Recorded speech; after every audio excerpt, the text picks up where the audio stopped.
Hey guys, welcome back to my channel. My name is Lexi and today we're doing another pick a card. Today's pick a card is how your spirit team view you. So looking at you from spirit's perspective. I know we do a lot of like, how do people view you? What do people find attractive? But I find with those videos, they're great and they help us see how we are with other people and how we connect with other people and how people see us. But I feel like sometimes, especially from an outer perspective, people can only see from their level of perception. So from a soul level, people aren't able to see all of that beauty that's within us, and also the things that maybe we don't even see within ourselves. But the thing about spirit and our spirit team, our spirit guides, source, spirit see all of us and they understand our soul from a perspective that we may have not even tapped into yet, because they're constantly connecting to our higher selves. So we have a ranking in spirit, in the sense of not a ranking like this person's better than that person, but we have a meaning in spirit, we have a personality in spirit, we have so many colors to us that are unavailable for us to see so much in the physical. And I thought it would be really cool to go deeper and show you how spirit sees you and the type of person you're seen as from spirit, or the type of soul you are seen as from spirit. So that's what we're doing today. So I have 4 crystals. I was called to use the little ones. That was the request, the little crystals. So pile number 1, I have the howlite. Pile number 2, we have the blue Lemurian seed. I'm sure it's called a blue Lemurian seed quartz. Maybe incorrect, but I know it's blue Lemurian. But that's what we have here. I'll call it the Lemurian crystal for you guys if you choose that one though. We have citrine for pile 3. And we have turquoise for pile 4. So, can you hear the owl? It stopped the minute I said that. Love that. Yeah, so choose which crystal you are drawn to. The timestamps are going to be in the description box as usual, and I will see you guys at your timestamps. Hey pal 1, welcome to your reading. So we are taking a look at how do spirit see you? How do your spirit team view you? How do your spirit guides view you? How does spirit just in general view you? How are you seen in the other realms, basically? So you guys chose the howlite. I'm going to start with tarot and then we'll move on to your oracle cards. So pile number 1, please, spirit guides. Pile number 1. Pile number 1. I feel like how you're seen with spirit is quite interesting. It's quite interesting because how you're seen with human beings compared to like spirit is so different. I feel like in regards to human beings, they'd be like, oh, this person's maybe like very connected to spirit, or their head's in the clouds, they're very daydreamy.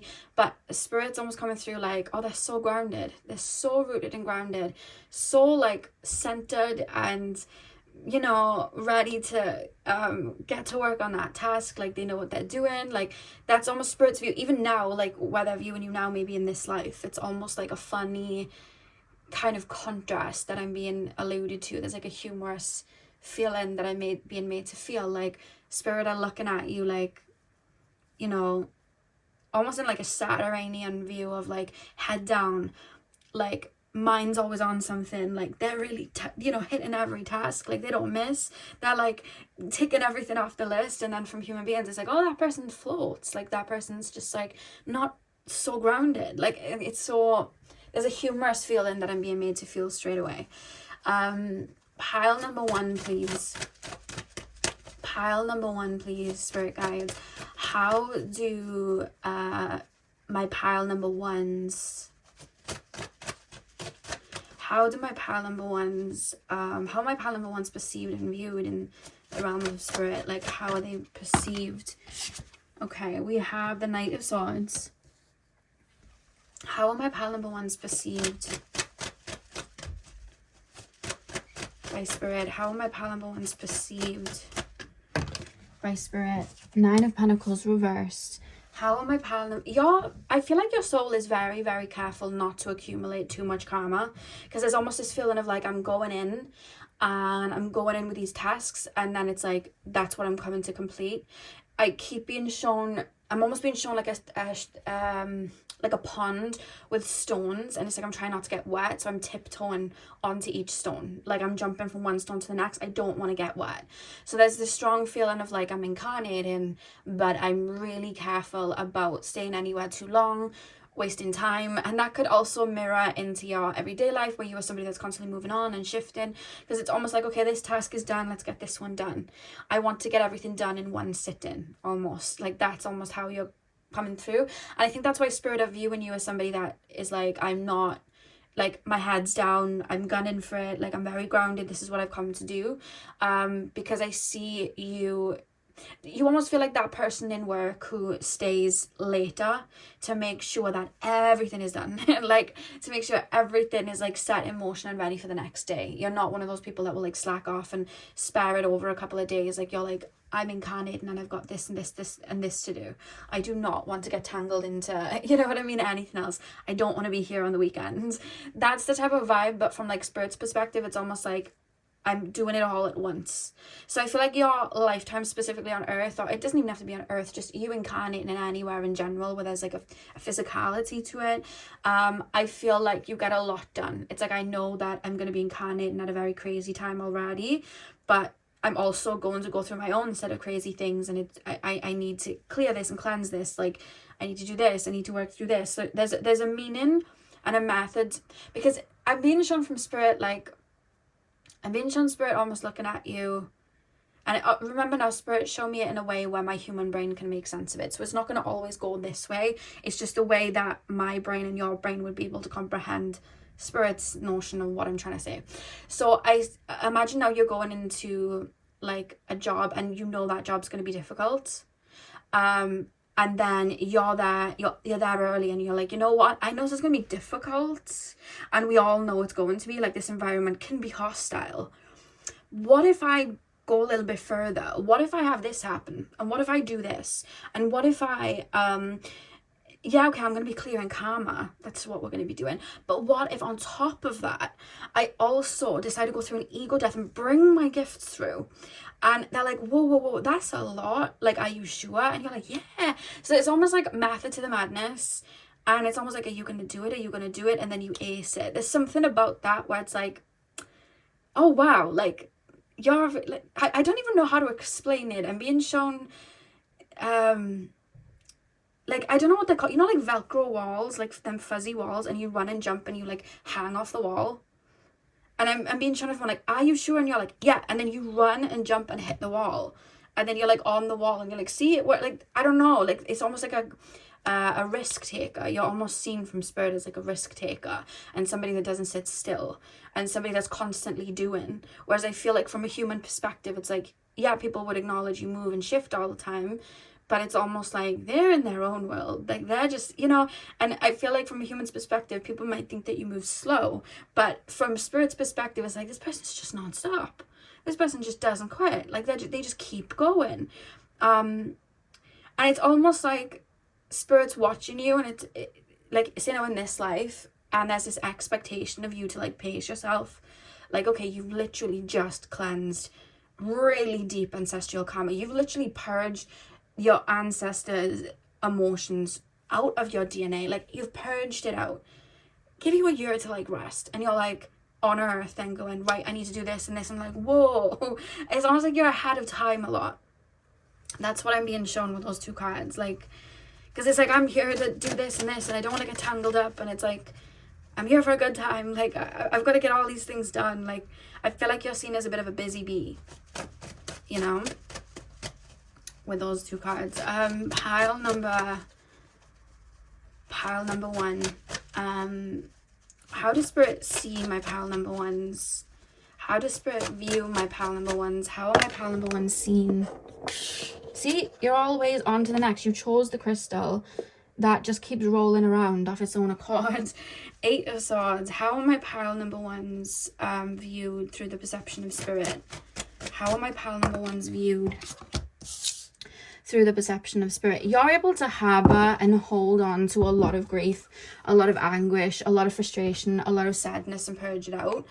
I feel like you have had many incarnations where I'm being told you've got yourself in a rut and then had to entangle yourself from it. And I keep hearing that song by Sia, Elastic Heart. You know, like how you can stretch an elastic out, but it always like jumps back to its original form. There's something there because because I don't know if this is how spirit always see everyone, but it's almost like looking at you, I see you, like all of you. And I'm almost aware of like your Akashic records and lifetimes you have. And then I'm looking at like your energetic kind of imprint on earth, and I'm being shown certain scenarios where you're in a really webbed and sticky situation, where you may have even like passed in certain lifetimes like holding on to heavy grief, or having loads of karma kind of like layered over you. And I see you experiencing that and going like, it wouldn't shock me if you've had incarnations and afterwards you were earthbound a little bit. If you don't know what earthbound is, it's when the soul kind of struggles to move on. It's when the soul kind of gets stuck in kind of the humanness and kind of attaches itself still to the 3D, even though it's not got a physical vessel. And then either the soul is able then to untangle themselves and move on, or spirit comes through and helps clear that. But whichever way, human beings can go through and do that, if it's their job. So I feel like you may have had instances like that where you may have been a little bit earthbound or stuck in really sticky situations, and then you've completely transmuted out of it and evolved out of it. Like, you've done that a lot. Yeah, I keep being shown that like you feeling like these heavy emotions. It's like, oh, that they're going to be earthbound, they're not going to be able to transition, and then you almost like snap back really quickly, like evolve from it. It's like, right, I've got to incarnate because I need to deal with this feeling and I need to clear it. Like, there's a lot of that. Like, I see that you've been webbed in karma before and got yourself out of that pickle, if that makes sense, to the point that kind of like nothing really scares you, which is probably where that carefree, almost like, you want to do what? Like, there's that kind of like carefree, like, yeah, like, I'm gonna do this, like, I'm gonna push the limits, I'm going to incarnate and I'm gonna work through this and this. And they keep referencing you holding magnitudes and pockets of energy, and being shown, that's how it's being shown. It's almost like sacks, like pockets of a frequency, and at times you're not even consciously aware that you're holding it. Because it's reminding me of, if you've ever watched the cartoon version of The Christmas Carol with Jim Carrey, and the spirits that have baggage are like wandering at night and they have chains. So I see you like walking through life with those chains, but they're not even weighing you down because you're so used to different frequencies and being able to hold such emotional weight that you're still able to connect to that purity and that higher connection, but also have that heaviness. And then it's almost like when it feels right to you, it's like, oh yeah, this chain on my leg, oh, that's the thing that I need to purge, oh, let me cleanse this, let me clear that. And I keep being shown that like you have in little pockets and little, like I said, sacks of, it looks like fluid, it looks like it's like an energy almost, and it's like, oh, I've got to purge that out, I forgot. So I guess I'm seeing from a spiritual perspective through a human lens what the subconscious is and the wounds we carry in our subconscious, but I'm seeing yours being very big, like big chests and big you know, pockets of energy. And I see you almost like, okay, I need to work through this now. And then I'm being shown like a balloon being inflated and you just, you know, taking it all out. And I see spirit like, right, we're gonna have to do this in bits, this is a really big one, like we're gonna have to do this in bits. And then before they've even like, okay, let's start setting up their energy to purge, it's gonna be heavy for them, before they look, and then all of a sudden that pocket, that balloon, it's deflated and you've already started purging 90% of it and got it all out, and the next 10% is coming, and they're like, whoa, hang on a minute, we were just about to sort this and make it easier for you and you've already started clearing it. Like, what? Like, it's almost like you take the initiative as in your humanness to clear and purge a lot, and do these more heavier tasks that spirit's almost there as your guides going, right, let's set this up, let's, you know, one step at a time, let's take it slowly. Like, it doesn't always have to be the hard way, we can make it smoother. And then you're like raw dogging it. That's the only way I can describe it. Like, you're raw dogging it. You're like, no, I'm gonna work through this, I'm gonna clear this, boom. Like, it's like I'm snapping my fingers. I feel like from a spirit's perspective, I feel like you're fast even from the spirit lens almost, if that makes sense. Like, I feel like spirit, especially a spirit team, it's almost like an understanding that I feel from spirit, like, things are going to move slow from an earthy perspective. There's going to have to be a lot of like, there's going to have to be a strong watchful eye, especially if they're incarnating, where there's, you know, a lot of purging going on, or they may be in danger, or in situations that aren't the best. Like, we're going to have to really keep an eye. But there's almost this feeling of like, we're going to have to set this up, we're going to have to do this. It's almost like a safety precaution, but you've just like raw dogged like most of the way, and it's like, you can't ask me for help, you know, and you're like, I've got it, I could do it myself. And like, even like at times where you've had to learn the hard way, I see you just jumping into something. Like, I keep being shown like an eye of the storm, and you being like, I'm just going to jump through the eye of the storm. And Spirit's like, we can slow the storm down. We can get you a ladder to get you into the storm. Let's get you headgear. And you're like, I'm only going to learn the storm if I become the storm. I'm going to jump through the eye of the storm. And like, you jump in before they've even put your helmet on, and they're like, what on earth? So there's a lot of that, that I feel like you do. And I feel like because you've had a lot of incarnations on earth, and I feel like you are quite, you know, respected in spirit there, and I feel like you are a very wise soul, but I just feel like there's a lot that you do. You're very headstrong, and I feel like there's a lot that you want to accomplish, and I feel like it almost ingrains, maybe even subconsciously, into your human life, where it's like, I gotta get this done, I gotta get that done, I gotta get that done, you know? And then I see human beings like, oh, they've been isolated for a little bit, they're not really getting anything done, they're just kind of on their own. And while they're saying that, it's almost like Spirit's observance of the situation is like, oh my God, do you understand that you've just pulled away from doing like not much, and now they're like clearing this and working through this and understanding this, and oh my God. So it's like a contrast, which is quite interesting. And that's what I'm really being shown there. But I feel like you really got yourself out of some really sticky situations. And I feel like you're kind of referenced in a way of a phoenix, in a phoenix way, because I feel like with the 8 of Swords and the 9 of Swords, I feel like whatever you do, you become it to clear it. You become it to evolve from it. It's like, if I need to understand why people judge me, I'm going to have to start, like, I'm gonna have to tap into that judgment and where I judge other people. I'm gonna have to become it so that I can evolve from it and then understand. So then when I look back, I'm like, people are only judging me because of this, and I get it now. So there's a lot of that, and I see you going through many different phases and viewpoints of life, and I see Spirit almost watching you. The way Spirit is showing it to me, it's almost like a circle, like a spirally circle, and there's a rock on every 5 steps, and every 5 steps you're at a completely different degree of that circle, so you're seeing it from a different angle, and you're picking up each rock as you go, and each rock you're learning something from somebody else's perspective. So I see you like maybe having a judgment of something. Let's say you may have a judgment of like people not being so connected to Spirit, and people always just being grounded and not caring, and you're like, oh my God, I couldn't live that way, like that's not the way to live. But then as you walk a little bit further, it's like, well, life is like kind of meant for living. I can get why people would, you know, some souls would just incarnate to do that. I kind of understand that. And then you walk again, and then you're like, no, I completely get why some souls are more focused in the 3D. That may be where their role is, or that is just where they're meant to be, and you know, maybe that's what they choose. Like, that doesn't mean that they're wrong, like that's just their layer, and we all have to have layers. And you go round and round in that circle, like evolving, and Spirit's like watching you do that. But there's almost this reference for you guys of maybe going to extremes at times, because it's almost like, I'm going to become this, now I'm going to become this, I'm going to become this. So there's a lot of that, because it's like you're like jumping layers, jumping levels. That's what I keep being shown. It's quite interesting. I'm actually being shown Super Mario running, you know, grabbing each coin and you know, going from world to world, trying to save Princess Peach, like, and Princess Peach keeps moving, you know what I mean? So it's like that sort of thing. I feel like you're kind of seeing a little bit like Super Mario, like that's how you're being represented. And I feel like you're very fluid in communicating with Spirit. I feel like there's a lot of reference of Spirit not needing to worry all so much about like almost getting in contact with you, because it's almost like there's a direct line in a way, like your thoughts, your feelings, what you need help with, you speak about it and you say it out loud a lot. You may even talk to your spirit guides a lot. So Spirit are able to help because you do speak to them. But also, even if you are going through something, Spirit's mentioning your fluidity with it, because it's almost like, we're going to give them the guidance now.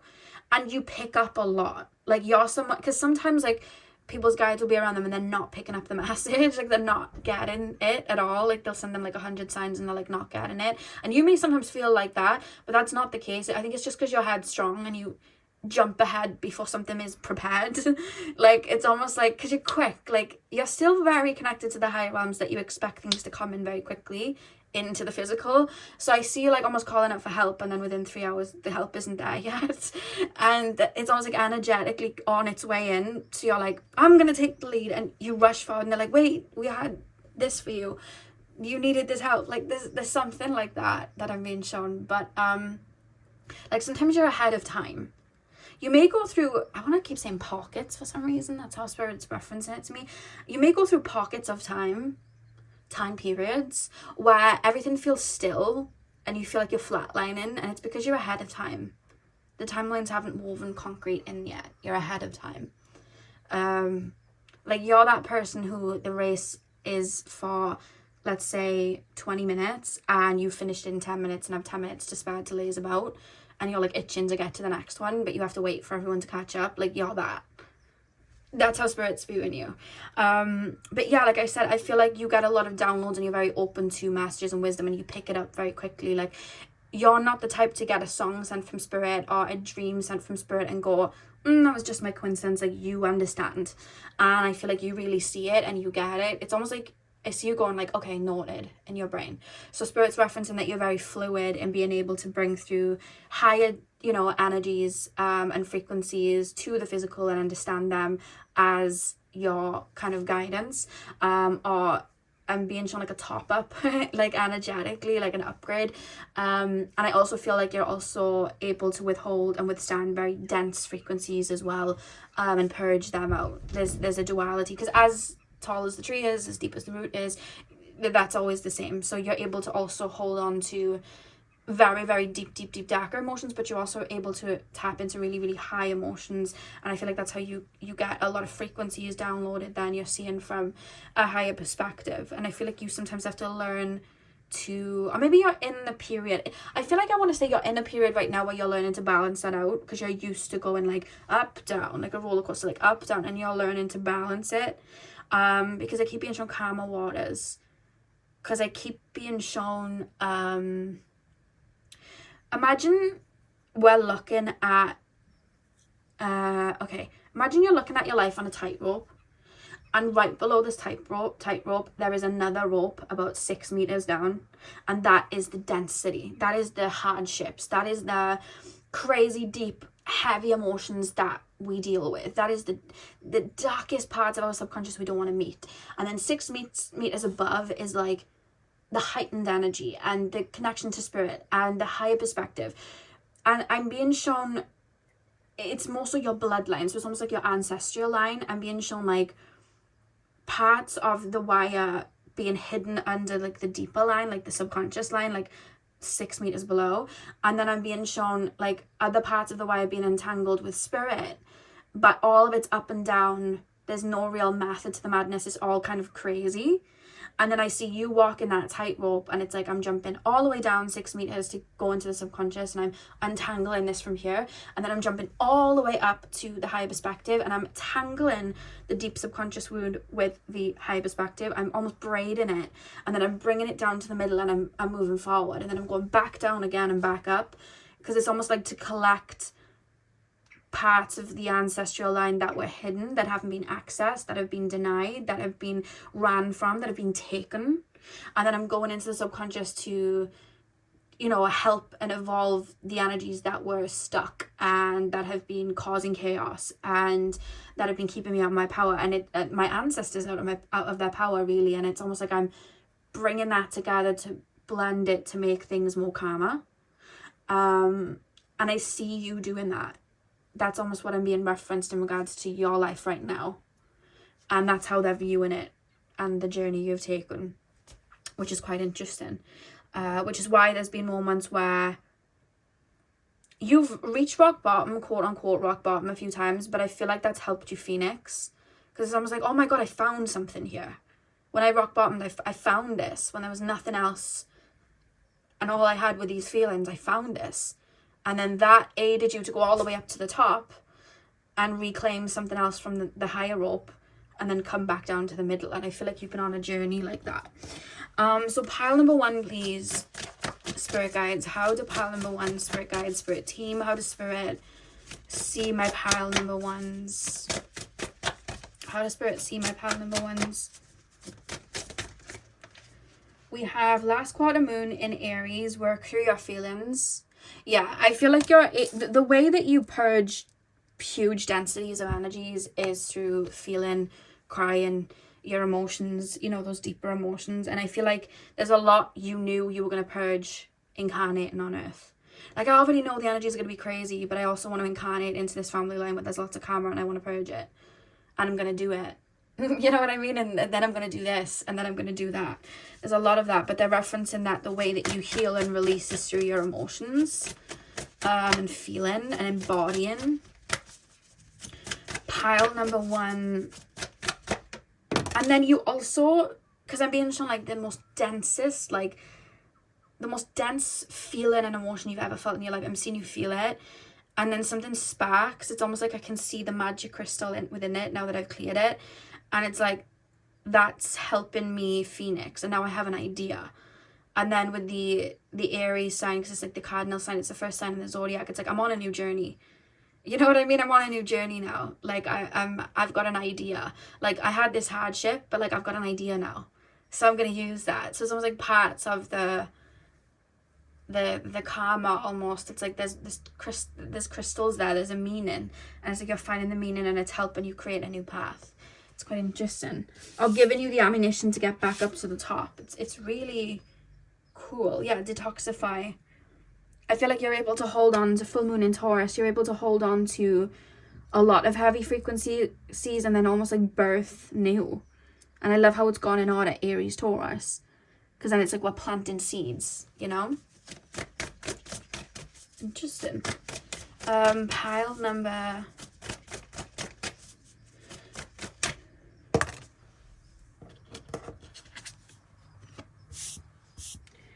You have full moon in Cancer. Let your fears dissolve. You know you have like daredevils, and it's like, I know you must be fearing jumping off that bridge. Like, I know you must be fearing skydiving, but you do it anyway. That's the vibe that I'm getting there. Let your fears dissolve. It's almost like I'm just gonna jump in and learn. I'm just gonna jump in and become it and learn and master it, you know? I'm gonna jump into the eye of the storm. I'm gonna master the storm. I'm gonna become the storm, you know? And I feel like that's how you're being viewed. And then with the back of the deck, full moon in Sagittarius, see the bigger picture. There's always a method to your madness that I feel like maybe even spirit's like, I don't know about this one. And you're like, watch and learn, boys. Like, that's how you feel, honestly. You're a go-getter. You're like a daredevil. You're like coming for the crown. Like, I've got a lot of things to do, and I'm ready to do them. You're like a whippet. You know what I mean? Like, you're fast and furious. Yeah. So pile number 1, that is what I have for you guys. I really hope that you enjoyed the reading. Hit the thumbs up and comment down below if you did. I'm sending you guys all of my love. I hope you have a beautiful morning, afternoon, evening, whenever you're watching, and hopefully I'll see you guys in my next video. So thank you guys for watching. Hey pal 2, welcome to your reading. So you guys chose the blue Lemurian crystal.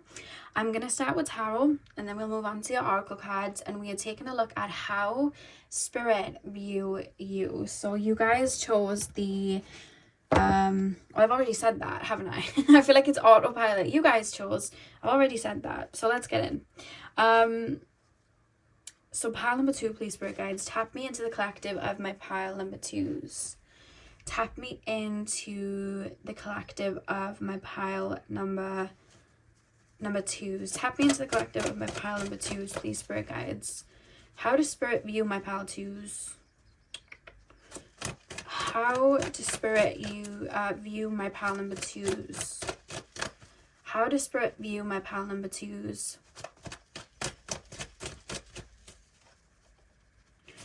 Quite interesting. Well, as I got taken into your energy, I felt like I was a raindrop, and now I'm like part of the ocean, and everything's big, and I can feel it, and it's all part of me.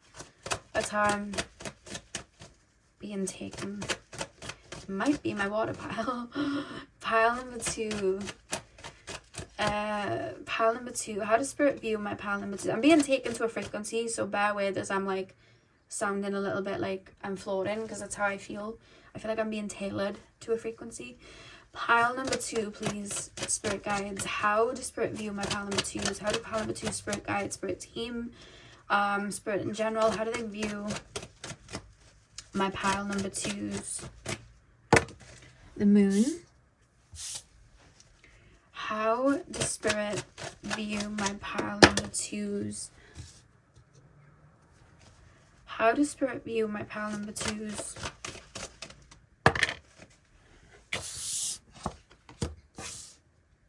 Yours may be a little out there, but it's just what I'm channeling through. Pile number 2s. How do spirit view my pile number 2s? Ace of Cups. Back of the deck is the Star. Let me cover her up. Okay.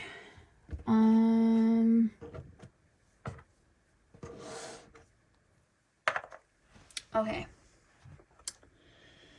When I tap into your frequency and your energy and where your soul even comes from, I keep being shown bodies of things. Like, when I say bodies, I mean like when we look at the earth is not just the earth.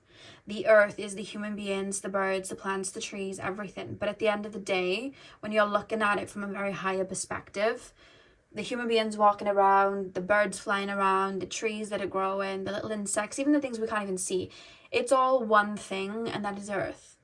It's all one entity, and that is earth. We all are derived from Mother Gaia. So we're all earth. And then I keep being shown like big magnitudes and bodies of energies, and I keep being shown when spirit references source, which is where we all come from, and what I've been shown. You, whatever I say, you never have to agree with me, by the way. It's just what I've channeled. You can have your own perceptions and you don't have to agree. It's just what comes through for me, right? So I'm always shown us all being one, like one entity, which is source, and then we almost grow out of that. So it's like the seed, we grow out of that, and then we become the roots, and then we become the tree. So when I see souls then from their highest perspective, the way they come through my human brain, that they're grand. They're almost like large beings, but if you look closer, it's like a conscious element of thousands of beings together. And whenever I connect with deities, and I connect with like any type of deity, any type of gods and whatever, they come through like one massive large entity of souls that from the outside it's just one big one, but when I tap in, it's, you know, there's so much to it, with different frequencies within. It's almost like a whole universe within. And then when I tap into you guys from a soul perspective, that's actually what I'm being shown, which is quite interesting. I'm being shown what looks like a massive pod of fish. I don't know if it's, what's a group of fish called? I'm sure it's a pod of fish. I could be very wrong. The words like that are not my forte, but I'm being shown a collective of fish, basically, and I see them all feeling the current, and then they're moving right, and then they're moving left, and they're all doing it together. You see a flock of birds, and they're all like flying, and then sometimes one gets lost, and it's like flying the other way, and then they're all looking, and then the other one comes. You know, it's like that. It's almost like a collective of energies kind of moving like that. So that's how I'm kind of viewing you from the beginning. Like, that's how I'm looking at you. It's more than just one. And I'm being shown, yeah, that's how I'm being shown you. It's more than just one. Do you know how it's coming through? Do you know when you see pictures of like the quote unquote biblical angels, or just angelic or higher beings in general, and they have those wings with the eyes? Honestly, that's what I'm shown from a soul perspective. And then it's almost like okay, this is so interesting. I didn't expect it to go this way. Do you know when you see a picture of a galaxy and from space, and it's like that kind of AI created image of like, we're going into the galaxy and there's stars everywhere? The closer I'm getting to you, the closer I'm seeing this kind of like galaxy of energy, and then I'm zooming straight in on you, but then I'm almost being shown like a human body in a cell. So that's how they're like balancing it out, like you are a piece of this energy. And then I see you, I'm going so far back with you, which makes me feel like you're a very old soul. And then I see you then incarnating into Earth, and then the way it's, oh my God, that's so beautiful. The way it's been shown you incarnating on Earth, it's like a tiny little raindrop falling from the sky and then hitting the ocean. It becomes the ocean. So now it's no longer this tiny little raindrop, it's the sea. It's this big grand sea. That's how they're representing you. It's really interesting. Like really, really interesting. And then I feel like when you incarnate, then it's, you feel everything. It's like you're tapped into everything. Like when there's something going on in another country and people are purging, like I feel it. Like I'm feeling it. Like, you know what I mean? Like I'm, when there's new trends coming, like I'm already feeling the energy that's being activated. I know that we're now going cowboy or cowgirl. You know what I mean? Like I know we're now going rocky, and everyone's going to be wearing leather jackets and listening to like the old music. Like I know we're going this way. I feel it. I anticipate it. I know it's coming because I'm becoming it already. I can feel it, you know. And I also feel like even on Earth, like when you incarnate, you know when there's a storm coming, like you know when there's a change in frequency, because I see you getting migraines and feeling fatigued, and I just see a lot of that for you guys. Like I feel like it really affects you to a high degree, that you almost allow it to kind of like take over you in the way of like, okay, I guess we're just spiritually upgrading right now, or I guess we're just kind of clearing right now. I may as well make use of these energies. Almost, that's how it's being shown to me. It wouldn't shock me if you live by bodies of water as well, because I'm almost being shown, yeah, it wouldn't shock me if you live by bodies of water, because I keep being shown that almost acting as a messenger in a way. Oh my God, I've never seen anything like this. I'm almost being shown it acting as a messenger, like you being able to pick up on the frequency from Earth and the water, and then you taking it on and then being able to absorb it. Right, this makes sense. I told you this was going to go somewhere else. I told you at the beginning, I said this is going to go quite all over, but this is what I'm being shown. So basically, a while ago I did a reading about like incarnations on other planets, and I was being taken to, I'm pretty sure it was Sirius B, and I was being shown from my physical human brain, because Spirit always explains it in a humanly way for me to make sense of it. I was being shown this this line in the sky. It looked like a void in the sky, and I asked Spirit, what is that? And they were like, it's kind of like a moon. And I was like, oh, okay. But it was just like a line. And I said, well, what does it do? And then Spirit were like, well, it affects the entire orb, which was the planet. Basically, they always say orbs. It affects the entire orb. It affects the planet. It basically affects their mindsets and things like that. It affects the winds, because on this planet there's currents and energies, but it's not like water like on Earth. It's like a wind, and it goes through, and it affects their minds, and they have to tap into it because they can get code-ins from it if they really tune in. But if they're not tuning in, it can really dismantle them in a way. And I was like, oh, like the moon then with the emotions. And then Spirit like, yeah, basically you have the same with the moon, and it the same way that it helps you release and purge. You're all connected to the moon. It's like the what did they say about the moon? The moon is like the placenta to Earth being the baby in the womb, and it feeds energy through. So the waters were like 80% water, or I can't remember what it was, 75% water. We take that on, and there's messages that come through from the water. That's what I was being shown, and we get downloads. So I'm telling you that because I see you being by bodies of water, or just being naturally very affected in a watery perspective, which is why you probably have come through it in the past as my water pilot. It wouldn't shock me if you're like, yeah, you always tell me water and I have no water signs, but you tell me that. This is probably why. So I see you taking on that coding and those energies, and I see you almost like being very, very affected by it, by the moon phase. You may have a lot of Cancer in your chart, or Pisces, Scorpio in your chart. You don't have to. It's just this energy, and I see you taking on these feelings, taking on these emotions, taking on this energy, and it's almost like you are passing it on because you're feeling it to a high degree. And then I see you passing it on, like I see your hand going onto somebody else's hand and passing it on. And then I almost see you sitting with people on Earth, them pouring out their feelings, frustration, anger, you absorbing it and then transmuting it straight back out. It's being cleared from Earth. It's just going through you and out. So I feel like you've incarnated to help people be clairsentient and to really help and heal and hold space for people. I feel like that's why you're here. But Spirit's almost referencing you as, it's like, I want to say like a selenite crystal, like a selenite bar that helps cleanse and purify, which is really, really quite interesting. And it's almost like a frequency that's needed on Earth but isn't here in quantitudes yet, like in magnitudes even. I said the wrong word. So it's not here in magnitudes, and then you're like that drop coming in, like, okay, let's add this. Like when you add like a bit of food color into water, if you only add one drop, it doesn't really change the color of the water. But if you add enough of the drops, the water changes. So the reference in you as that drop.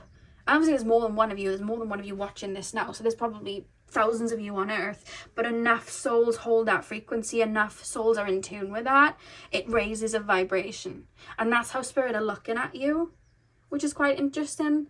But also referencing this energy force that I saw at the beginning, and then it was like I zoomed in on specifically you. I'm now being told to zoom out, and I'm looking at this energy as a whole, which is you and a bunch of other souls, kind of like a beehive, if you will, like you're one of the little bumblebees, but there's a bunch, and I see the whole droplet. So you would all be from, all of you that chose this would be from the same, what I'm just being shown, like kind of like soul family, but it goes deeper than soul family because it's like a chunk of energy. And then I see that whole being one big drop, and then that one big drop hitting Earth and going into the water like a droplet. That's how you're being shown to me. Like that's literally how you're being shown to me. And then I'm being shown feelings and frequencies and the tides and the emotions, and it's like we're feeling them, and it's like we're absorbing, we're clearing, you know what I mean? And I feel like maybe when you were younger, the intensity or the deeper feelings, maybe, you know, you may have been somebody that was a bit emotionally sorry guys, my cat's chasing. Who have we got? Jasper and Vader, the boys are being naughty. Well, they're just having fun, really. But yeah, I feel like all of you guys, what was I saying? I forgot what I was saying. Yeah, I feel like when you were younger, you may have had like emotional outbursts, like you just struggled with the heaviness, but I feel like you learn to adjust as you go on, because wherever you incarnate, you embody. But that's how I'm feeling you guys are so like souls, and I keep being shown on Earth, you being shown like you feeling about yourself, and maybe other people saying maybe you're quite sensitive, or you take on a lot, or you know, you absorb a lot. But I feel like from Spirit's perspective, it's like, yeah, that's the point, like that's their energy. They're literally coming here as a drop, because everybody's meant to be open to that. We're all one, and people aren't seeing themselves as all one, and they're attacking each other. But this group of souls that are incarnating, they are all one. They feel each other constantly. When one's purging, the other one purges. They all feel it, they all get affected by it, they all understand each other, they're all holding space for each other. Like that's all one. So that energy coming to Earth is going to have Earth go from the third dimension to the fourth dimension of oneness. And you know, you see it a lot. Everyone talks about 5D, and we're going to ascend to 5D. How are human beings, and I always think this, how are human beings going to ascend to 5D when we haven't even mastered the fourth dimension? I feel like people forget about that. It's like 5D, we're transitioning to 5D, but the fourth dimension is oneness. The fourth dimension is, I see all of myself in you, and I see you as part of me. And that's a whole vibration in itself when we understand we have empathy for each other. And we don't have that as much as we need to on Earth. And that's where you guys come in. Because it's like, if we're going to want to go to 5D like everyone's saying, we need to reach 4D. You don't even see yourself in Mother Gaia when you're part of Mother Gaia. You don't even see yourself in the person that you're with. You know what I mean? You don't see them. You don't see them as part of you. You're not understanding that. You're not, it's like, you're not thinking of this person's feelings or that person's feelings. You're disconnected from yourself. So you're then going on and hurting others, and then all of, and being shown cells changing and mutating to attack each other. That's almost like what I'm being shown, cells changing and attacking and turning on each other. Whereas you're then that cell that has the goodness, and then it's almost like it affects. It's like the candlelight. And that's how Spirit's viewing you. So even from the perspective of like Spirit, they're looking at you as this oneness, this larger entity, this drop in the ocean. The fact that you have the moon leading your reading.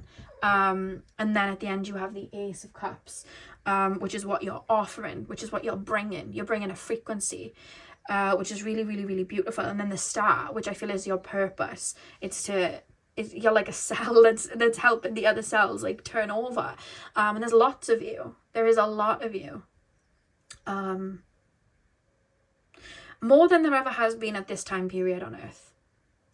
That's what I'm being told. So more, I'm being shown reset, like a reset button.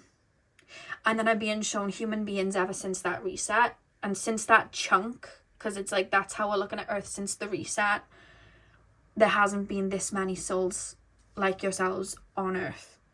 So now we've got that quantitude, and now there's changes coming in. And it reminds me of, if you've ever watched Dolores Cannon, she's my favorite person ever.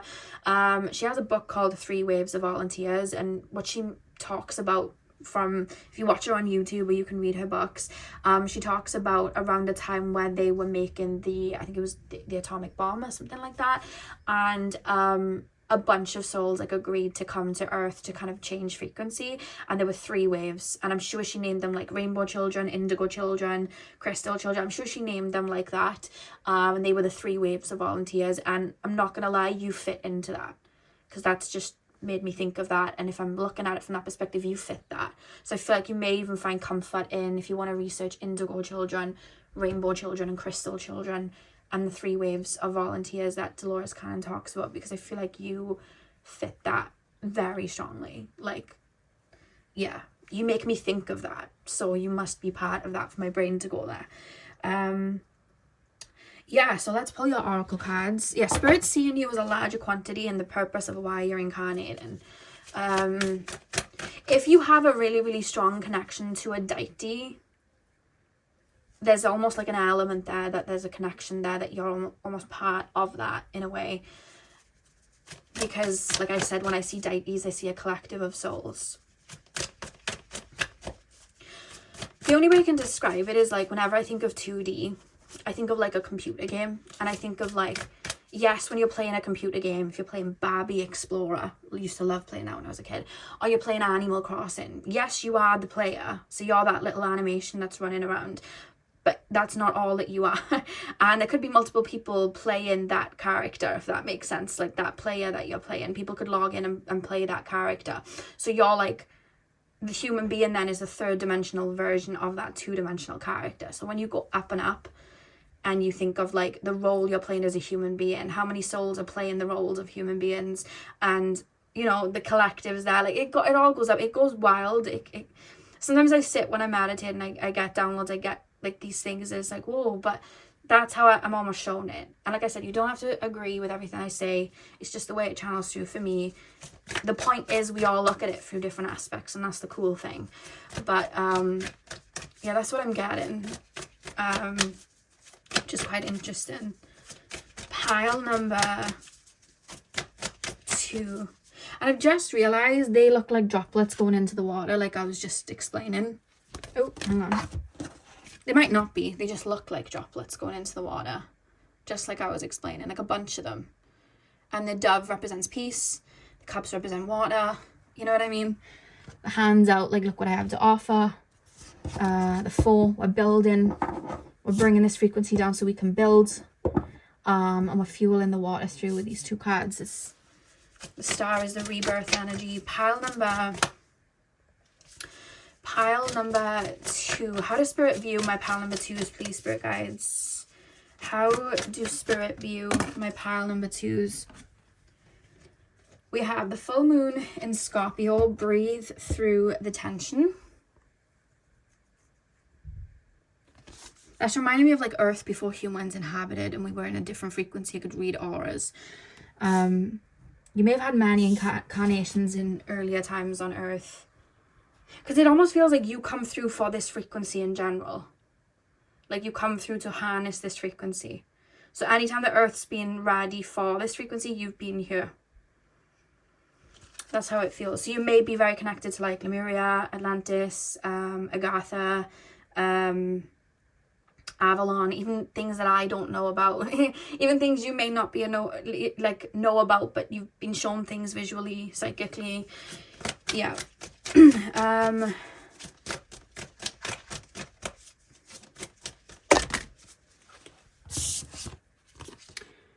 First quarter moon in Leo, be humble.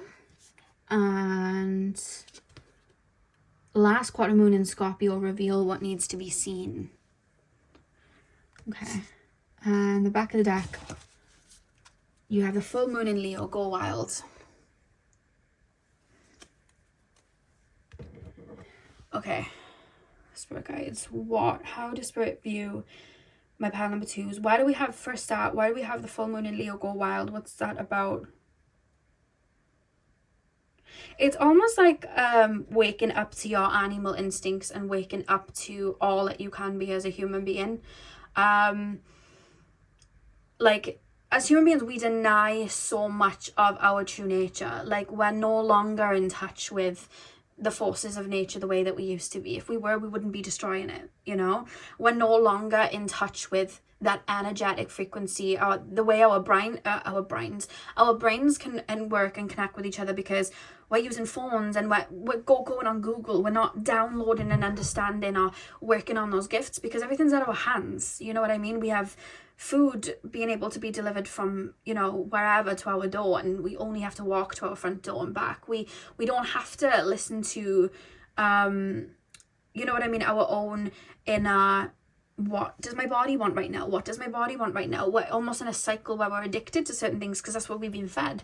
You know, we're addicted to sugar and addicted to all of these things. We've been fed it. We don't know any different.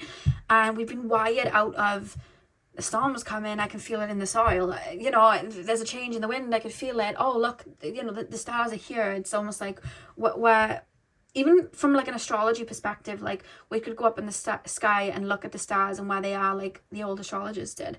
But now we're looking at our phones. And while advancements are good, when they take us away from that route, that's when they can almost be, they can work to our detriment then. You know what I mean? Like, they're not working for our highest good. We need to balance them out. And I feel like there's a reference to you with a full moon in Leo, like when you incarnate anywhere, you embody.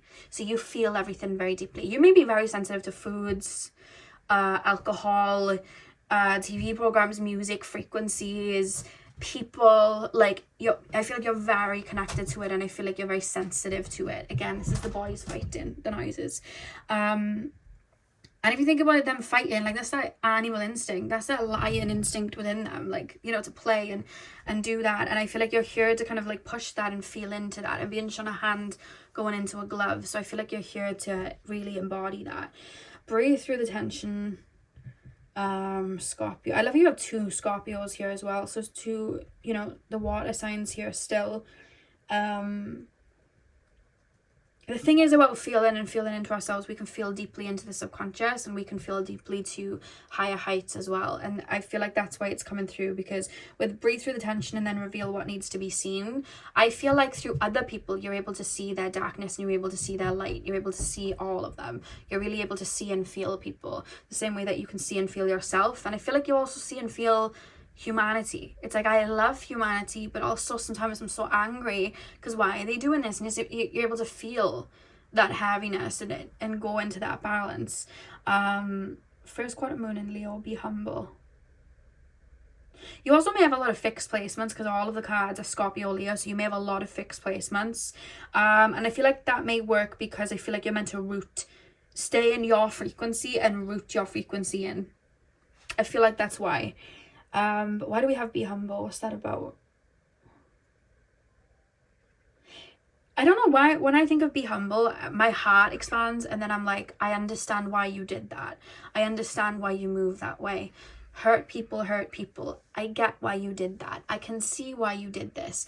I understand. Like, there's a lot of that, and it's like, I'm not allowing my ego too much to get hurt, unless I have like a karmic contract and I need to purge and clear or whatever. But from it, I feel like you see things from a higher perspective, so you don't allow yourself all too much to get too caught up in like, oh, that person just like spilled a drink on me. It's like, they didn't mean to. You know what I mean? Like, you're able to see then from a deeper perspective and remain humble in that way. 100%, because look at the yin yang. You've got half of the moon lit up and half of the moon not. It's just like that yin yang almost. I know it's like first quarter, but that's what I'm being shown with the moon. Yeah, That's really interesting. So pile number 2, your reading went somewhere I didn't expect it to go, but that was so fun to bring through at the same time, and the images that I've seen.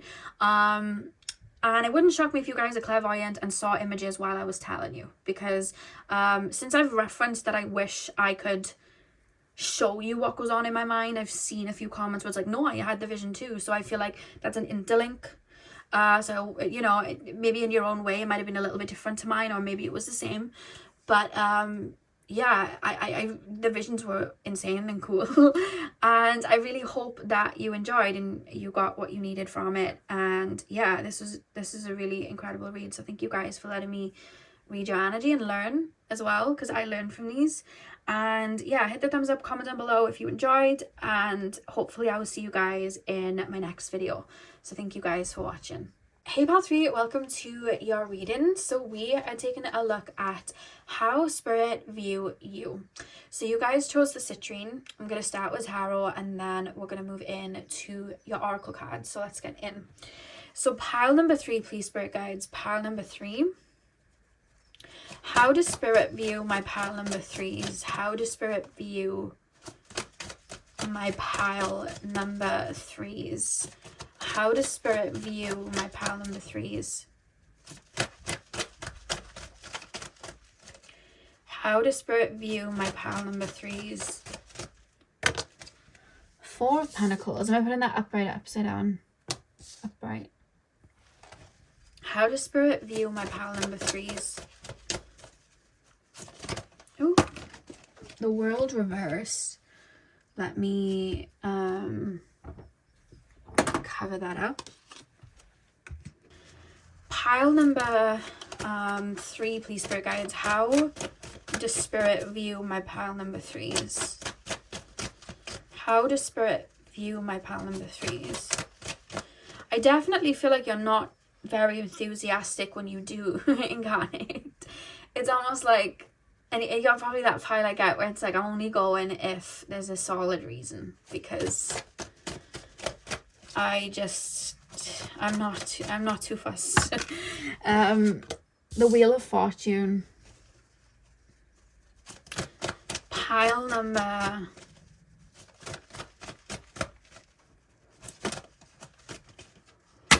the way your energy is coming through, like your higher self, you know, when you go somewhere like official and you have no idea how anything works, like, so no, you're not like really good at like finances, and you go to somebody to help with your finances, and you get like, let's just say a person, and they're very like to the point and stern, and you know they have wisdom that you wouldn't be able to do it yourself, like the intelligence that they have, they've trained for this, like, and they know what they're doing, they're talking in big words, and you're like, oh, you're official. There's a vibe like that to you, but it's almost like incarnating on earth. And then I'm being shown the 9th house, and I'm being shown like a lot of philosophical concepts in regards to earth, and I keep being shown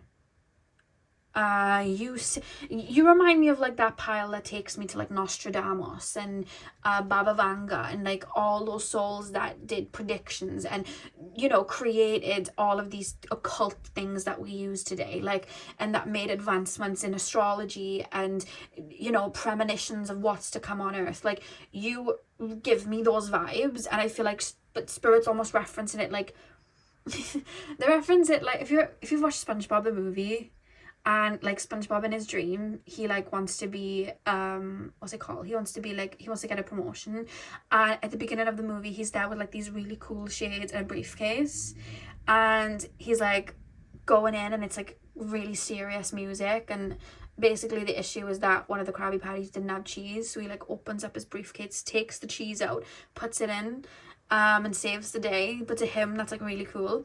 I'm always being shown you like that, but going into your incarnation, it's like a briefcase of like, I've given them this tool before, like I've given this premonition so many times. Why are they taking it the wrong way? I literally gave them a tool to help them connect to source. Why have they created this whole worship, religion, almost cult around it. Like, why have they done that? Like, that wasn't the intention. I was just bringing it through, and now people are, you know how like something is kind of like out there and then people kind of like worship it, and anything can kind of turn a little bit culty sometimes with situations. I see your soul kind of getting frustrated in that way, you know what I mean? Or like there's some sort of like passageway or message, and it's like people are taking it the wrong way, and then they're abusing it, and then they're using it to have a hold over other people, but they're using it in the wrong way, and it's like a lot of frustration there, and that's what I'm being shown from your soul. And it's like, let me go down again and try and steer them in the right direction. So it's almost like you're there with a briefcase, so it's like, I want to give advancements, or I want to seed information now. So I see you sitting there, and I'm being shown somebody in a dimly lit room, so this could be from like a past life, because I'm thinking of like a candlelight, and I see you like writing and scrying, and writing things down and putting things into words and channeling while doing it, or tapping into your Akashic records, already having this in the know and putting it down. And like, yeah, that's literally what I'm being shown, and inventing little things like, well, they could start using this at this point, like this wouldn't harm them if they started using tarot, or this wouldn't harm them if they started using runes, or this wouldn't harm them if they knew about this side of astrology, you know what I mean, on this or that. So it's almost like I'm seeding, or I'm like, you're very creative and very to the point, and I keep being taken to the 9th house, because the 9th house rules like religions, the 9th house rules like higher education, you know, the philosophy, all of that, and it's like pioneering as well, because it's like Sagittarius energy. Like when we think of Sagittarius Jupiter energy, like I'm thinking of like that opening, that expansion, and new, you know what I mean, creating the new. And that's what I see you almost incarnating and doing. Or like, don't use the tool like this, use it like this, or let's try a different tool, because they're not understanding it. And I see your soul doing that, and then coming down, and I see your soul like, because you're very intelligent, I see your mind taking little bits of information of what's in front of you right now, and I see you almost like, how do I make this make sense? It's almost like developing something there and then, like let's say, let's use it to an example, like, even like with spirituality, people can use it in a negative way, especially with the way it's being capitalized right now. People can have such a weird vision of it, so it's almost like, I'm going to incarnate and do this with it, so people can look at it in a different way, and then this can be like fed through, and then this could add like another layer, so where there's a little bit of distortion, this could clear the distortion. So there's something there. I have words to say, I have wisdom to put through, I have, you know, designs to create, I have things, because it doesn't have to be just spirituality, it's just because I'm being taken to the 9th house. And philosophy, it doesn't have to be that. It could be like movements in science, it could be movements in medicine, it could be movements in dance, it could be something like that. Like, it could be something so different to that, but it's like you have a way of seeding information and using it to the benefit for, with the world being reversed, for souls to maybe like clear karma, evolve, transmute.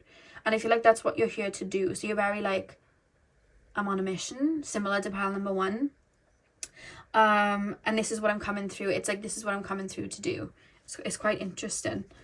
Because even with the Wheel of Fortune, and you can see them there, and they're like reading books, it's like knowledge. I see you writing books, I see you telling stories, I see you bringing information through, you know what I mean? Why they're using that religion like that, maybe I could bring, and because I understand why that religion was created in the first place, because it was meant to help them tap into that, but they don't realize it.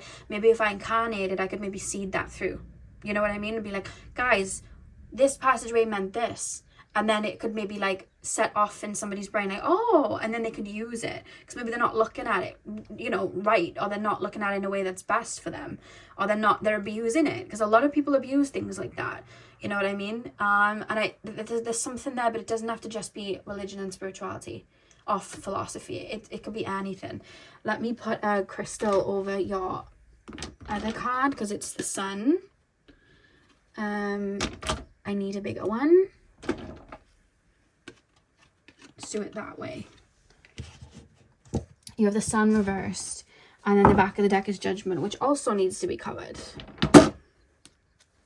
I'm just trying to find bigger ones. I'll get this one. This is a bigger one. Sorry for this, but YouTube.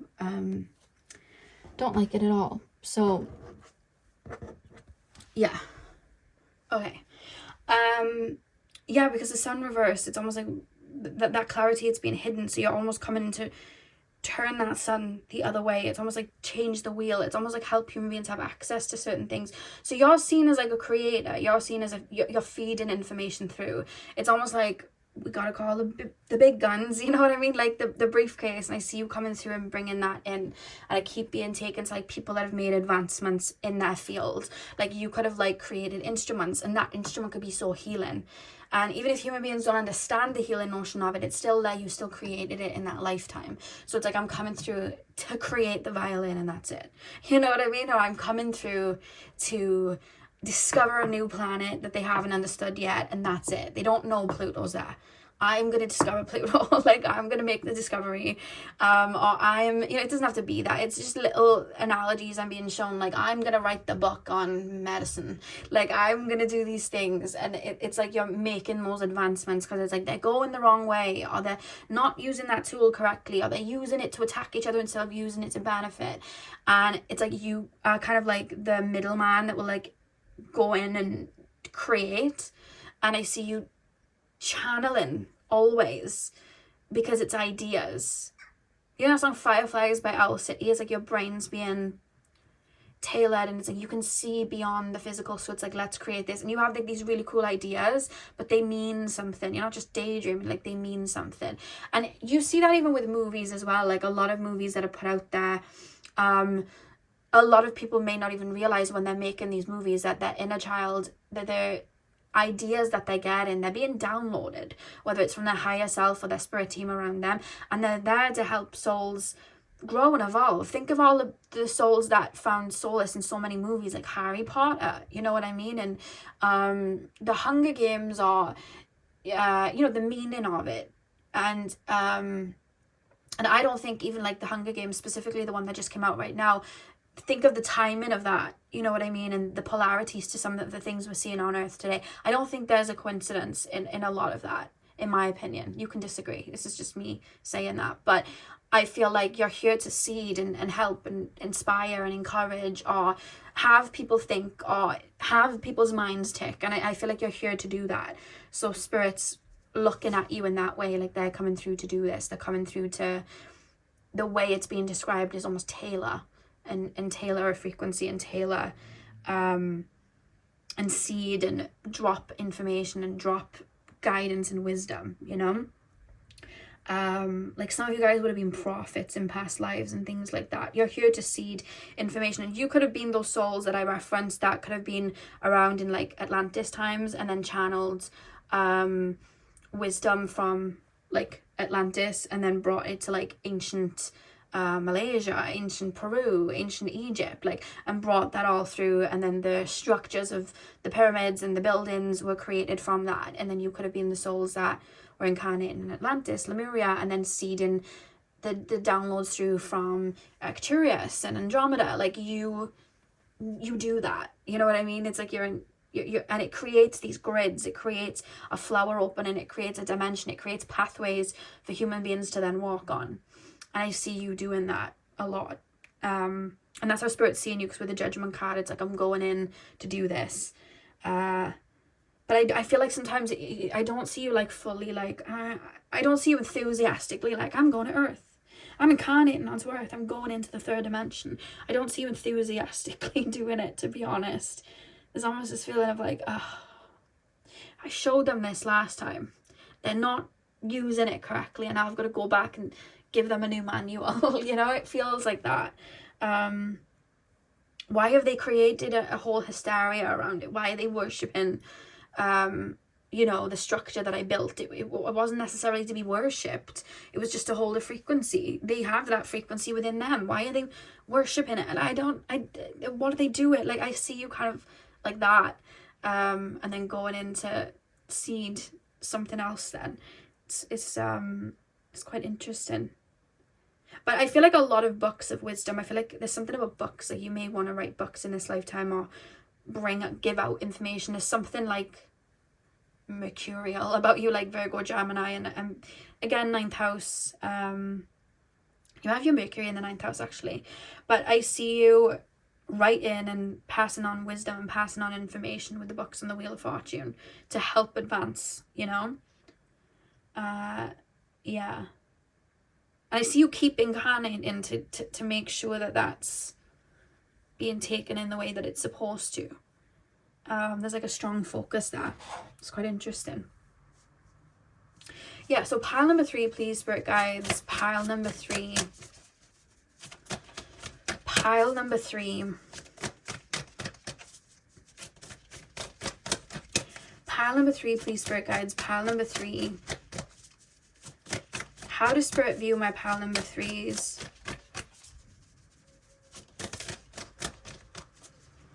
You're almost being shown as like FBI. Like CIA, like they know, like occultists, like they know the secret and they're bringing it through. Like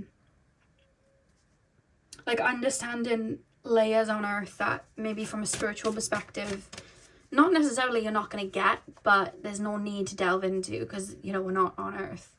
And I see you creating and understanding other layers, and yeah, it's quite interesting.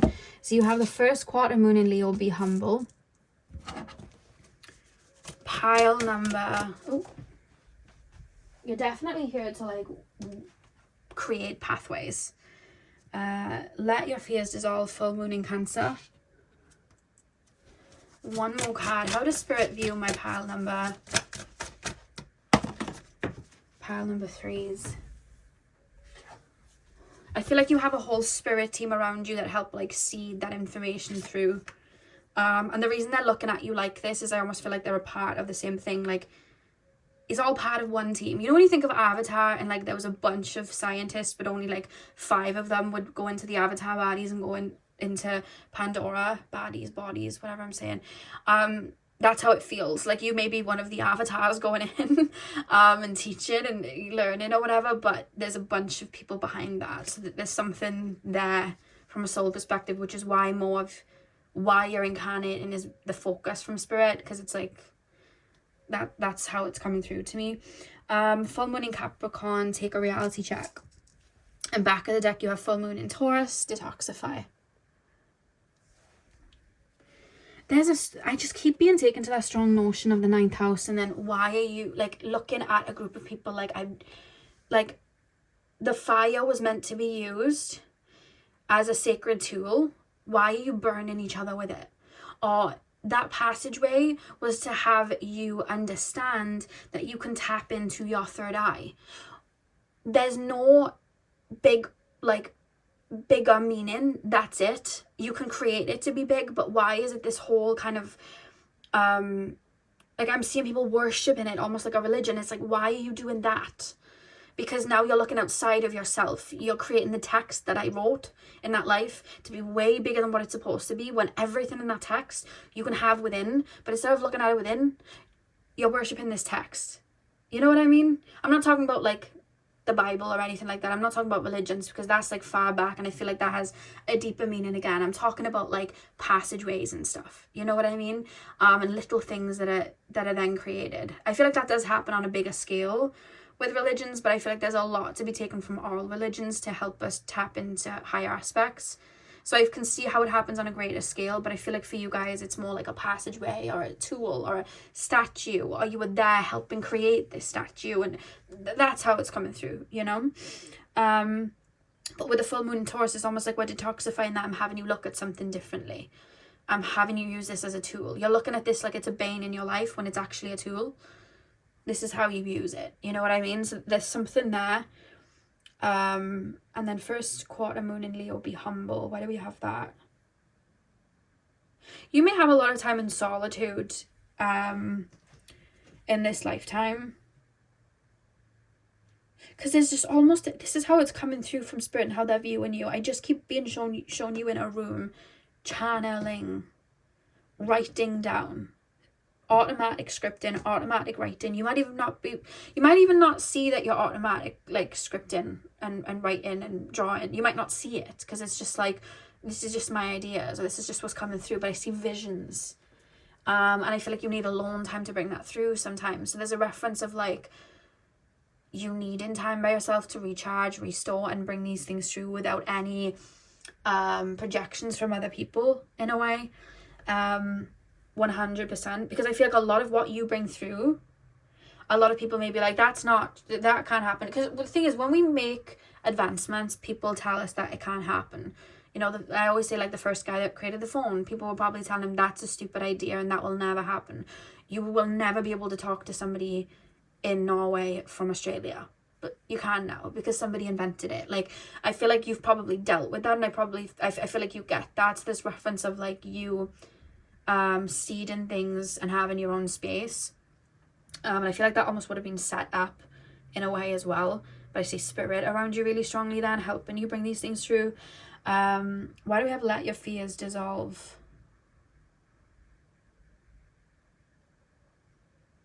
Let your fears dissolve, and then take a reality check. I feel like as well you learn a lot. There's almost this reference from spirit of, like, they don't like to incarnate, but they learn so much, and I think secretly they do enjoy it. Like, I feel like secretly they do, because I feel like they learn a lot. There's a lesson that you've learned in a lot of your incarnations that I keep being shown it flowering, that I almost see you kind of being like, oh, do I really have to go back? But it's almost like you find a piece of yourself every time you incarnate. And that's what spirit's referencing about you. Like, every incarnation you find something. Like, you may be helping seed, but you also find something in turn. And it helps you flower. And there's a strong reference of that. And I almost feel like I'm turning to water, almost like I'm becoming vulnerable. Because even when you look at the card that's leading your chart, it's the Four of Pentacles. And that's where I was feeling that resistance of, like, do I have to go? But then it's almost like when I'm here, I feel at one, and I feel like I'm opening and flowering. So I feel like there's also things you're learning about yourself, and that's softening over time, which spirit are referencing. And you may find that as well from a higher perspective, but spirit's referencing it there as well. Take a reality check. Yeah, it's something to do with other people and other people's opinions too. Because you come in with a mission, like, I've got to see this through, and you're meant to. But I feel like there's almost this, I see you through life warming up to other people's ideas, other people's opinions, other people saying something completely different to you. And it's almost like you're able to take from them then and understand from them. So it's almost like you're learning. I guess it's interesting because whenever I tap into spirit, usually it's a collectiveness. But I see from you, it's almost like this is what I'm coming through with. But then I see you learning and developing even from human beings and understanding the other perspective. So I don't know what that's to do with. I feel like that's the reason I'm being shielded a bit from that, is I feel like it's part of a lesson in this life. It's something your soul's actually learning, maybe karmically. Yeah, that's what it is. So I'm being told not to imprint too much, but there's something along the lines of you understanding other people's opinions and how they're looking at it and how they're going to use it and move with it. And it's almost like resisting and falling back. Like, I'm putting this out there, but it may be taken in a different way. So there's something you're learning there. But it's also like, even if they take it in a different way, I could learn from it too. Something there that you're learning, that spirit's referencing, with the reality check card. Anything else, spirit? I feel like this reading was more focused on this incarnation and what you do. And then the wisdom that you have. I feel like that was where spirit wanted to take me with this reading for you guys today. But yeah, I really hope that this reading resonated for you. Hit the thumbs up and comment down below if it did. I'm sending you guys all my love. I hope you have a beautiful morning, beautiful afternoon, evening, whenever you guys are watching, and hopefully I'll see you guys in my next video. So thank you guys for watching. Hey powerful, welcome to your reading. So we are taking a look at how does spirit, how does source, how do your spirit guides view you. So you guys chose the turquoise. I'm going to start with tarot, and then we're going to move on to your oracle cards. So let's get in. So pile number 4, please, spirit guides, tap me into the collective of my pile number 4s. How do spirit view my pile number 4s? How does spirit view my pile number 4s? How does spirit view my pile number 4s? We have the Queen of Wands, How does Spirit view my pile number 4's? Ooh. Is that there?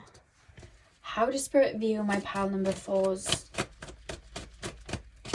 They're almost referencing you incarnating on Earth as Giselle from, I think it's Enchanted, when she's like the innocent Disney princess and she falls down that well and she goes into the real world and she's like running around in a ball gown and talking to birds, and everyone's like, she's running, I think she goes on like the subway or down the steps and they're all rushing around in New York and she's there in a dress and she's like, oh my god, what is going on? And there's almost this reference of like, Earth isn't how I left it in a way, like that's the kind of vibe, like almost like you would have incarnated like earlier on, you know, in times where everyone was very connected to spirit, like ancient times, and it's like, you see me, I see you, and all of that, and then you're incarnated and you're like in the middle of a city and people are just ignoring you walking past, no one's greeting you, and you're like, what on earth? Like there's a vibe that they're kind of referencing in regards to your incarnation or this incarnation. It's like, it's kind of like, it's not like before, like this isn't how I left it. Yeah, pile number 4. What have we got? They're also showing me Dorothy from The Wizard of Oz, and walking the yellow brick road. They're showing me that as well. Pile number 4. Pile number 4. How does Spirit view my pile number 4's? King of Pentacles and Ten of Swords. And we have the 5 of Pentacles. Okay. This one's quite interesting. This one's very focused on your incarnation. On this incarnation as well. Normally they'll just go in different perspectives, but they're focusing on you in this incarnation and how they view you. The frequency I feel you would have incarnated into is very, very different to what you're used to in regards to incarnating. I feel like, how do I put this into words? I don't know whether they're referencing it like your incarnation's on Earth and like this isn't a frequency I'm used to, or whether it's like just this specific incarnation being different to what you're used to. But either way, they're referencing you, I see, like heart on the sleeve. That's the only way I can describe it. Basically, I was gonna in Doctor Who, you know, I like to reference Doctor Who a lot. There were these aliens, and they basically had their brains in their hands, so they were born very pure, basically, and they had their brains in their hands because they were like very trusting or whatever. That ended up getting taken advantage of, and their brains, they ended up getting controlled. But anyway, when they first, you know, were born, that's how they'd be born, with their brains being held. They'd hold on to it. And I see you almost with your heart in your hands, and I see you incarnating, and then it's almost like frequencies are different, like the currency is different. Like if I incarnated anywhere else with my heart space, people would see and respect and understand it, but I'm incarnating here, no one is respecting and understanding that. And then I almost feel like things that I maybe don't have in this lifetime, people are respecting, but I don't have it. You know what I mean? Like maybe I don't have this abundance of money, or maybe I don't have this type of status, and it's like that doesn't even mean anything to me for me to have. You know what I mean? And there's this kind of confusion and this kind of like what that they're referencing when watching, like they're referencing that you feel, and they're kind of like viewing you, like having you, how do I make this make sense? You're feeling it, they're watching you feel it. That's what I'm trying to say. But it's almost like a level of mastery at the same time, because it's almost like, to get you to hear me, to get you to see me and see the value that I have in my hands right here, I need to like climb up onto this podium, build this podium and jump up onto it, but I don't have a podium available to me, no one's listening. So it's almost like I have to understand the way of the world before I get this out, or I need to understand the way of the world, or move in a specific way, or be very, very protective over what it is that I have, this heart on my sleeve, to kind of get that out there. They're watching like a kind of movement like that. This is really interesting and intriguing. Yeah, and I'm almost being shown people not understanding this, because I'm being shown you holding something in your hand and people not understanding it, but I'm being shown that being like the key. Like, everyone needs to tap into this, or everybody needs to feel into their own heart space. Like, this is the key to how people are moving forward, and they're not getting it. And then I see like spears being thrown, so people being like, almost, that you can't say that, or you can't feel that way, or you're too kind, that's suspicious. Like, there's a lot of that, and I see you getting really confused and almost questioning yourself, and Spirit's like almost guiding you and walking with you, and it's like almost this journey that you're going on, like this inner journey of like, quote unquote, like I'm being shown a manual of like how to be a human, or at the beginning for beginners. And I see you kind of almost like learning that and understanding the human perspective and the rooted perspective of the society we're in now. And then I'm being shown your heart space and learning that and developing that almost intertwines with the boundaries that you would have learned in regards to being human. I hope this is making sense. I hope it is making sense. So how they're referencing you is a very, very sweet and very, very pure soul. And there's almost this reference of you coming through to bring back like the ways of old, like to bring wisdom from the past, to help people root back in a way, kind of similar to pile number 2, but different also. And root people in and help people, you know, connect back to each other and help people connect to their own emotions and be vulnerable with themselves, or to shine out and do something different. It's almost like I'm being shown a lot of people walking on autopilot, and every time that I'm saying something different or doing something different or shining to be seen, people are trying to shove me back down. And it's like, I feel like you're on a little bit of a journey of learning what you have is of value and kind of creating a mold around that and putting it out there. And that's how Spirit's almost kind of like referencing you, but you've had to learn how to like use the tools to build that castle and be seen then, you know, by certain people. I hope that makes sense. I hope that makes sense, because I see you almost feeling behind on Earth, like in this incarnation, like everybody has this and everybody's respecting everybody because they have this, but I don't have this. So now I've got to adapt and learn. But I feel like the whole point of adapting and learning, it's almost like helping your soul. You're learning, your soul is learning. There's parts of you that are being activated. I feel like you're growing and evolving as a soul. And that's why these things weren't readily available to you in a way. It's like you had to learn to work with them, these tools. I feel like you're used to a much different frequency. And I feel like the energy that you incarnate in, it almost feels confusing almost to you. Like, why are they moving like that? Why do they only care about this? Why are they making movies like this? It's literally lowering their vibration. Why are they making these foods when we have foods that are growing from the ground? There's a lot of like why, but then there's also this, you're coming to understand at the same time, to understand human beings, as well as bring that of value. So there's like a lesson being learned, but a lesson being taught at the same time, taught at the same time.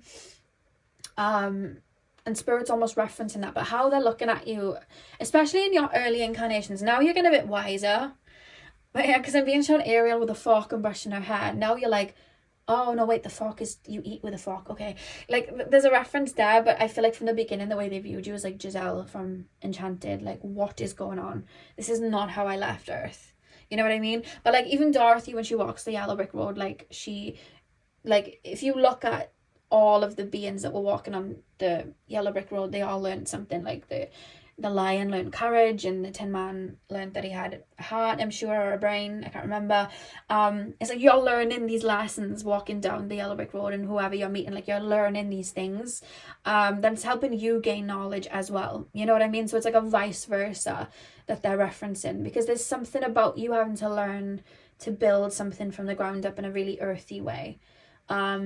Like, you already have the tool, you have the gift, you have the meaning, you have the treasure, but it's almost like learning to navigate that. I feel like that's part of your incarnation right now, because I almost feel like sometimes you feel like you've been sold short, like you feel like you've had the bad end of the stick, but then in other ways you've advanced in many areas. And I feel like where you are already so advanced in, I feel like that's the gift you're here to give out. And I feel like where you may feel behind, of like, this feels all topsy-turvy, this feels like a labyrinth, that's what you're actually here to learn. So they're referencing that in regards to your incarnation, which is quite interesting. Learning to build, learning to grow. In regards to this civilization, because I kind of feel like you'll have further incarnations where you're really going to be needed to put something out there. So you need to understand in this incarnation, this is how I build. So it's like you're learning to start with sticks and stones before you get to like cement and diggers. So it's like in this incarnation, you're learning how to build from sticks and stones. So in the next couple of incarnations, it's going to be a lot easier for you to just build up with those tools. You would have already mastered it, and then you can bring that through. Now we're getting somewhere. Now it's starting to make sense. Because time isn't linear. So I almost feel like at once, a bunch of other, because when we have like when we incarnate with a topic at hand, when we incarnate with a idea at hand, it's very rarely executed in one incarnation. It very rarely is. There'll be a cluster of incarnations, and I feel like that's what I'm being shown. It's almost like an orb, like a stamp. And in this incarnation, you're learning from the ground up. They move like this, by the way. They're going to uppercut you like this, by the way. They're going to try and call you out of your name like this, by the way. They're going to have you believe that what you've got isn't gold, by the way. You really have to learn taxes. Like, you've got to learn to maneuver through cities. Like, you've got to learn that this is the way that they move in this area of life. Because once you master that, it's going to be a lot easier. So then it comes to, let's say, the third, fourth incarnation of this lesson. You already know what to do. You remember it in your soul. And that area of life, it's a little bit easier. So you can bring that guidance through. Because it's not now. I keep being shown, when I say not now, I mean... because time isn't linear, so from Spirit's perspective, it's all happening at once. But from our linear point of view as human beings, I keep being shown a moment in the future when we're all here gone. And there's like a stakes are high, and it's like something's needed, and you need to be there for it, or you want to be there for it. So it's like a training. You're training almost. That's kind of how it feels, but you're already helping and guiding right now in some way. But it's really highlighted, or it's really coming to the forefront in... This is interesting. Can I have a number? Can I have like how many years? Like, can I have a estimation for, just because I'm nosy and it's interesting. I feel like everyone would want to know when Spirit Guides is this, because this is really interesting to me. When is this at heads? When is this point that you're showing me? 500 years. Very close. I know it doesn't feel close human wise, but if you think about it, it's only like 5 generations, 4 generations maybe. I don't know, what is that though? Should we ask what that is? I want to ask what that is. What is that they're incarnating for? What is this point of time almost? What is that?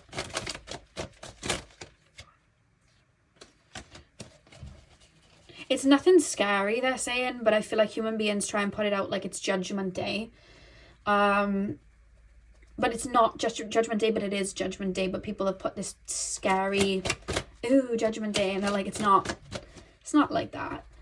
What is this point that they're going to be incarnating? Because time doesn't exist, so it's all happening at once, so it's happening now. Star reversed. What are they prepping for? What are they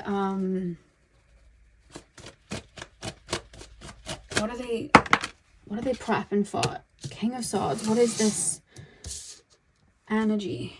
This point in the future. What is this? Ace of Swords.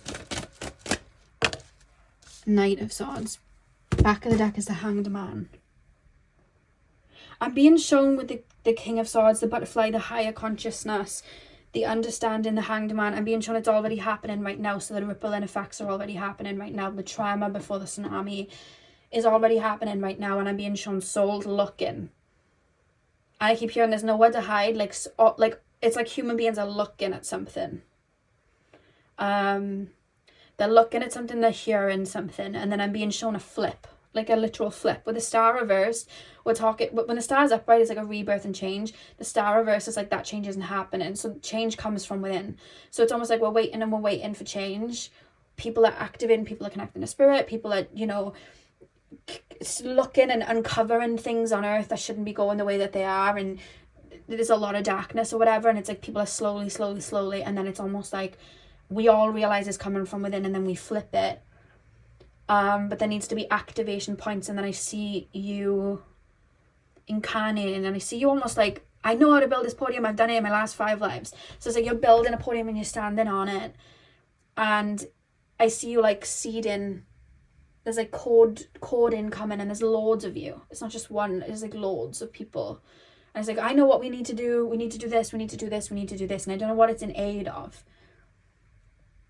You may know. I don't know, because I feel like this is like on a scale, a human scale. But it's almost like we're making a change, because it's like downloads, and it's like we're seeing you clearer. And I feel like that's what you're prepping for, whatever that is. I feel like your voice in this incarnation and further incarnations is also a really big point of what you're kind of growing with and evolving with, speaking up for yourself, trusting what you're saying, what you're downloading from spirit, what you're helping people with, the advice you're giving, because I feel like you speak through your heart. So there's something there, which is quite interesting. But whatever it is that you're prepping for, there's already traumas. That's why you started incarnating now, because it's like the traumas are here, let's start now. So it's like you have the antidote, but it's like almost, you know, when people have great ideas and they don't know how to execute them yet, I feel like your soul's like, I don't know how to execute this or get them to listen yet. Because if I stand here and I preach this, they're going to think I'm either crazy, or they're just going to think I'm like one of those woo-woo people. So it's like I almost need to create the marketing strategy. If you've watched that movie Don't Look Up, when they know that a comet is coming and is going to destroy Earth and no one is taking them seriously, so they have to like go to drastic measures and get on TV, and they have to like learn that the government really don't really know what they're doing in that movie, or do they really know what they're doing anyway? I don't know. That's up for interpretation. But yeah, and they have to like really go to drastic measures like that's almost how it feels. It's almost like they're not listening, so I'm gonna have to do something. I'm gonna have to learn their language, or build something up, or work from the ground up to get that out there. And that's what I'm being shown. And also turquoise connects to the throat chakra as well. Yeah, and also turquoise reminds me of like times of old, because I know a lot of indigenous Americans used to use that with their jewelry and used to really connect and work with that. So I feel like it's like times of old, and that beautiful wisdom that they all have, you know, in their DNA and just within them in general. Like they had so much wisdom, and it's still there, that can be accessed. It's almost like if you align that with yourself, like you and what it is you have to share, it's almost something that was on Earth before, but people aren't listening to it. So it's almost like, okay, how are they going to listen now? You know, there's something there. But that's how they're viewing you. I feel like you're learning the ways of the world. It's almost like you're Neo from the Matrix, and it's like, how do I learn? You know what I mean? Like right at the beginning, he was just like an average guy, and then he's like doing backflips, and it's like, why'd you learn that? He has to learn as he goes on. And that's what I'm being shown with you guys. But it's like you have what's needed. It's more so about understanding Earth. Spirit's very focused on your cluster of incarnations that you're in right now. Because from a time perspective from Spirit, you're in them right now. It's all happening at once. Pile number 4. Pile number 4. How does Spirit view my pile number 4s? You're very genuine and authentic. Like you move with your heart. You're very, very genuine. You recognize real. That's how Spirit's viewing you. Because it's like, I'm not... You incarnate with all of that hearty energy like intact. You don't layer it and have it come in pieces. Like, oh, this part's going to be activated when I go through that breakup. You're like, no, it's all here now. I understand human beings from that hearty level. It's like it's all here. So that's very, very open for you guys. You have full moon in Sagittarius. See the bigger picture. You have full moon in Gemini. Embrace the flow of life. And one more card, please, Spirit guides, for my pile number 4s. Last quarter moon in Libra, make time for self-love. The back of the deck, you have first quarter moon in Aries, step into your power. Okay, I'll put that there actually. Full moon in Aries, step into your power. Yeah, that's the thing with the solar plexus being highlighted in that card. It's almost like you looking at what you have to offer as not being good enough for this world. People have made you feel like that, or people would have projected that onto you, because it's like they're not fully seeing it, and it's like I as long as I can see it, it's okay, and then other people like me are going to see it, but it's like I need to activate that within myself, and almost use it as a tool then to get me where I need to go. And I feel like that's a lesson you're learning in this life, and that's what Spirit's very focused on. Like maybe they're focused on it right now. That's the phase you're in right now, waking up to your power or standing in your power. But that's the phase I see you in, realizing this golden energy, you know what I mean, and realizing what it's there for. Full moon in Sagittarius, see the bigger picture. Yeah, because with see the bigger picture, this always happens with my deeper readings, because I'm just direct channeling, especially towards the end. My words are like because it's, you know, Spirit don't speak in words, they channel and download and all of that. But yeah, we'll see the bigger picture. It's like you're seeing from a higher perspective. I'm coming in because I know, it's like from the higher perspective, from a soul perspective, I know that this is needed. Let me show love, let me give, let me heal, let me do all of these things. And then people are like, wait, what? And it's like, oh, like I see it from a bigger picture, but you're not looking from a bigger picture. So how do I make you understand it from a normal level? Let's try and put this in stages and make this a little bit smaller to feed to people, you know what I mean, to make them understand, or to help them tap into it themselves. I don't think they're going to just completely open up their heart spaces like this. I feel like we need to take it in stages. So I feel like that's something you're learning for future incarnations as well. Embrace the flow of life. Yeah, I feel like you've probably had a lot of I feel like you've probably incarnated in families where there was a lot of heartbreak, specifically with other people, or a dismantling of power. And I feel like because of that, you've maybe had a lot of karmic connections in this life. For that to be triggered, for you to kind of like flower through that and activate and cleanse through that. Because with Embrace the Flow of Life, you know, we go through heartbreaks, we go through setbacks. But when you look at it from Spirit's perspective, it's just a balanced energy all the time. They don't have that yin yang like that, because it's like it's already been achieved, you know what I mean? So I feel like yeah, I feel like that's something that you are learning, is to hold tight through that kind of like roller coaster and balance your energies through that. And last quarter moon in Libra, make time for self-love. Yeah, again, pouring into yourself, making sure your energy is topped up, and teaching other people to do that too. It sounds like helping people wake up to themselves, helping people tap into their own self-love, helping people tap into that unity within themselves. So I feel like it's almost like in this life you've had to lose yourself to find yourself, to teach people how to do it. Because otherwise, if you were just incarnating and preaching like, hey everyone, you can connect to spirit, people would have been like, whoa, what are you talking about? Or hey everyone, like, we, you know, here's some love, everyone would have rejected it, you know, because it's like people wouldn't have got it. So you almost had to go through the lose myself to find myself, lose my power, feel like I've lost my power to find my power. Like, you've had to go through that story to understand everybody else's way of living, to gain it back, and then also teach people that have lost it to gain it back and get it back for themselves. I hope that makes sense. You've really become the mission that you're on, and embodied it to help other people instead of just telling them, because now you know their struggles and you can help them out of it because you had them too.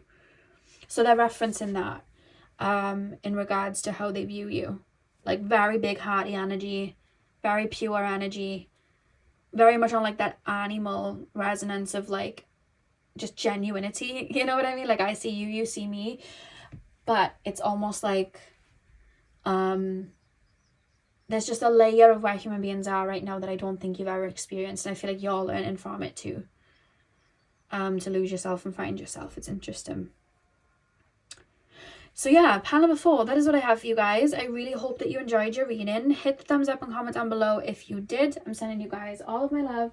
I hope you have a beautiful morning, afternoon, evening, whenever you're watching. And hopefully I'll see you guys in my next video. So thank you guys for watching.